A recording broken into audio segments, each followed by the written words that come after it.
أفحسبتم أنما خلقناكم عبثا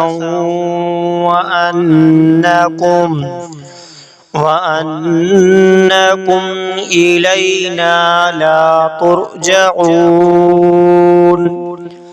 فتعالى الله الملك الحق لا إله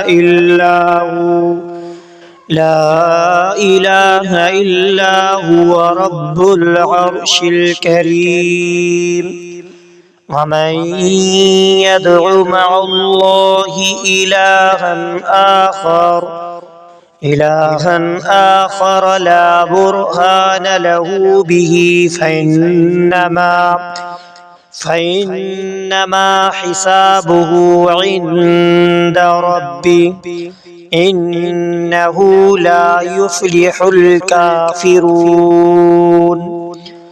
وقل رب اغفر وارحم وأنت خير الراحمين.